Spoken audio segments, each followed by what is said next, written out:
So let us start off with the first topic. Wait. Before we even get into the first topic, I just got to address a couple people that I seen in the comment section that, no, this is the People's Podcast and I'm coming at y'all already. So a few people, I guess a lot of y'all kind of go off the headlines, which is cool and everything. But y'all actually gotta listen. I know we live in a day and time where everybody is sensitive, but you make sure you open up your ears. This is a podcast. Listen to the podcast. Listen before you just comment. But if you comment anyway, I don't care. So I don't care what y'all say. But at the end of the day, I want people to know that I wasn't talking about like there needs to be Donald Trump in wrestling, because I'm like, what the heck? Donald Trump doesn't need to be in the WWE. He's already been in the WWE, but I wasn't saying that. I'm talking about we need a character that's willing to push the boundaries, especially in this sensitive time. Because it is such a sensitive time, I think the best characters would use it to their advantage. Because nowadays I feel like everyone is kind of being, especially in the WWE, is super PG. Instead of being like, this is restricting me from being the best version of myself, use it to your advantage. Everybody's so sensitive, then become the biggest heel by saying everything that people that are sensitive about. That's what I would do at the very least. And I guarantee you're probably gonna have people that love you for that because you're speaking for those people that want to say those things, or people gonna hate you for that because people are sensitive to what you're talking about. That's what I would do. So I mean, that's what I was talking about. But you want to chime in, John? Sure, man. I mean, I don't know how many times people can, just boo a guy because he insults the fans, or, get really, angry at a guy because he doesn't like how he's getting receptive. I would like, for something different than somebody to try new ways, the AEW had a guy doing something like that where he was just a straight asshole. I like that. And I also liked how, when Randy Orton was getting at AJ Styles, he got personal with it and was trying to say some hurtful stuff. So, I mean, if that person was like in AJ Styles' point of place, you know what I'm saying? So, and I hear you what you're saying, man. I feel like, if anything, just try to hear us out and hear what we have to say, man. Because we're not trying to say, let's make wrestling great again, but I sure do like it. I actually like that headline though. Let's make wrestling great again. But we need to make WWE great again. And some people are saying that it is being made great again because Big E is the new WWE champion. He's the new champion on Raw. He beat Bobby Lashley on this past Monday Night Raw. Tell me your thoughts on that. Do you think Big E is going to give us a great title reign? Probably not.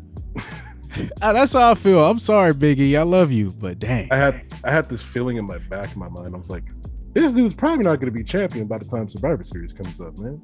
Like, or if not, he's probably going to lose that. But I feel like we're not going to see Big E as champion when he gets to WrestleMania. He's gonna flounder out. I feel like he's gonna have like a 3-month reign, 2.5 month reign, losing on TV or something. That's the way I feel about him. But then again, though, maybe this is the time we get to see Big E do big things. You know what I'm saying? And what you got to say about it, man? Man, I don't think it's gonna last that long. If I'm being honest about it, Big E is a great wrestler, and then not only that, he's proven to be a great personality since his time being a part of the New Day. But for me, if I'm being completely honest about it, and this is not me hating on Big E, congratulations to him, I don't see Big E as a WWE champion, as the heavyweight champion, as the top guy. I don't see him as that. That's just from me.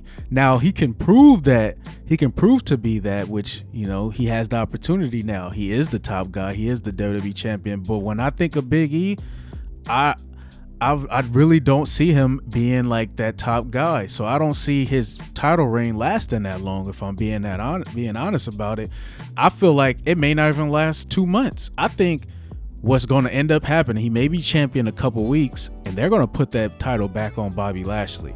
Bobby Lashley proved that he had a great title reign, and to me, Bobby Lashley is the guy that you kind of want to move forward with on Monday Night Raw. I don't feel like they have somebody like that's greater than Bobby Lashley on Monday Night Raw at this point in time, outside of like the Randy Ortons. But But yeah, so I think Bobby Lashley will be champion in the soon time again.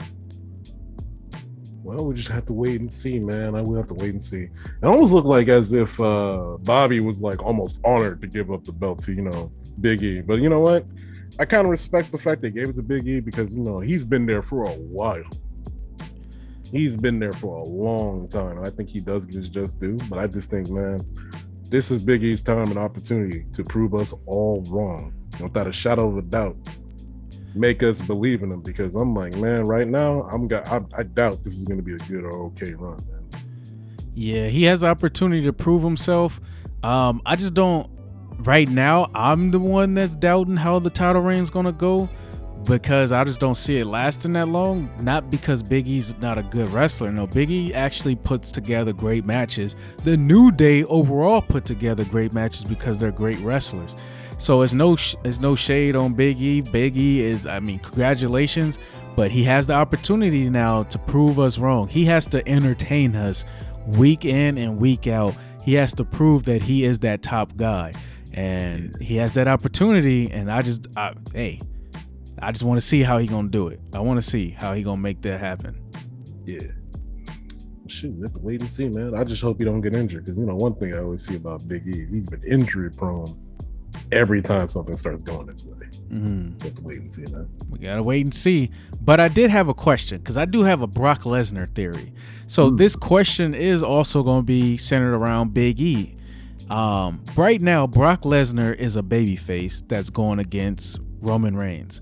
Now, Roman Reigns is the heel right now, and to me, my question is, should Brock Lesnar at this point, this is not WrestleMania season either, should Brock Lesnar be challenging Roman Reigns, and should they be in a rivalry, or should Brock Lesnar be challenging a Big E now, not Bobby Lashley because he's not the champion, but should he be challenging a Big E at this point in time?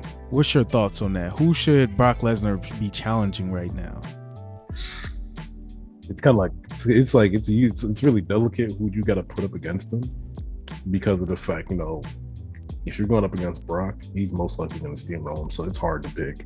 And I feel like I feel like Roman versus Brock is a great rivalry, but I feel like we've done it way too many times, so I wouldn't even had him on that same show. But I get it. We want to make money, we want to make ratings, and that's almost a guarantee. Brock versus Roman. And I think somebody that he should have been beefing with was Bobby Lashley. And if not, I wish they would have kept Braun Strowman around, because this would have been a perfect match for him to put him in. And for him to go after Big E, that'd be kind of terrible, because we know he's going to run him over.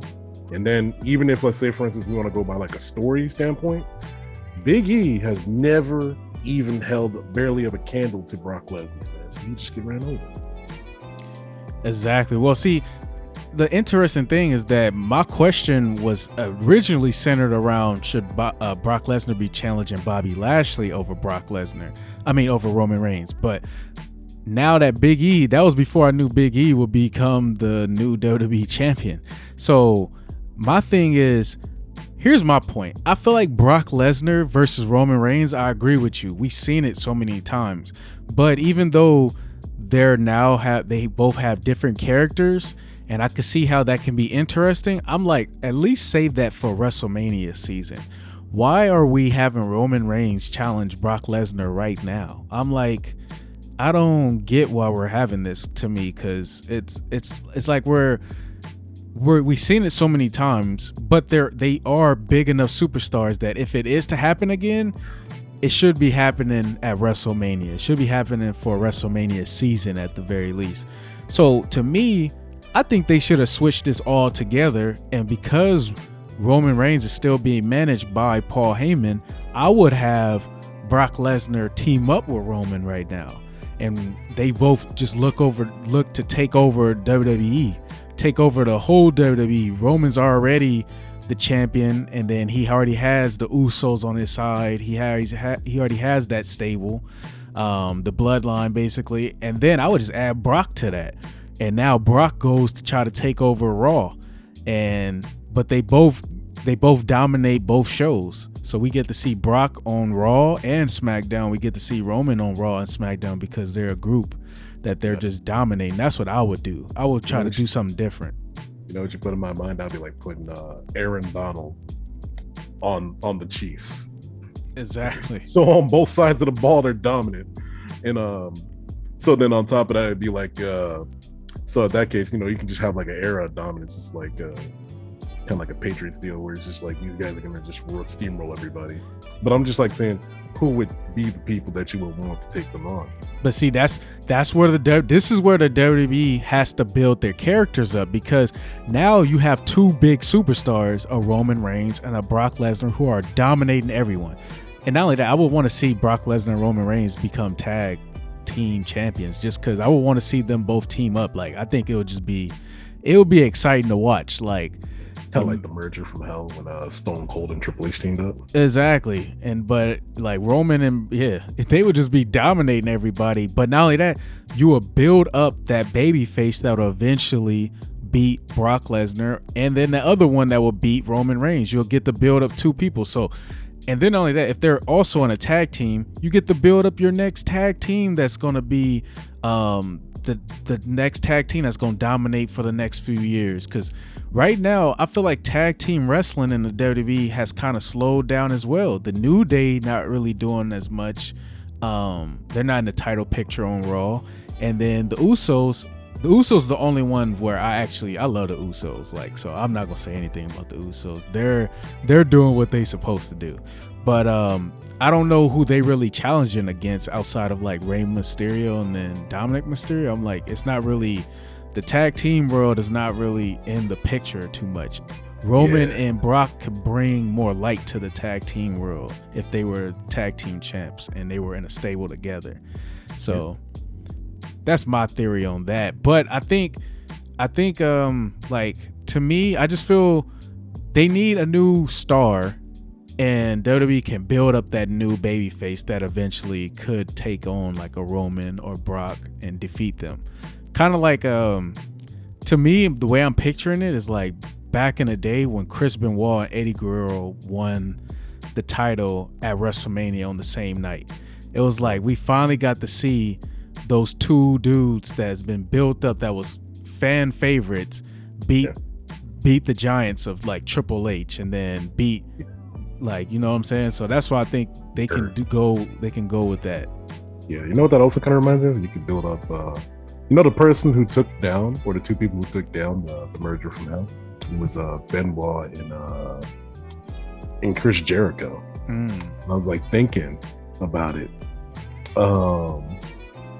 This is your time to probably build up another kind of like Chris Jericho kind of guy, you know, kind of like harping back a little earlier. We can build a guy who's just going to say what he wants to say, what the people want, and on top of that, take on, you know, obviously the merger from hell, or, you know, the corporate champions. You know what I'm saying? Yeah. So because, you know, it's obvious Vince wants Roman to be the guy, so this would be like the perfect time to make the antagonist or the protagonist to the story. You know what I'm saying? Exactly.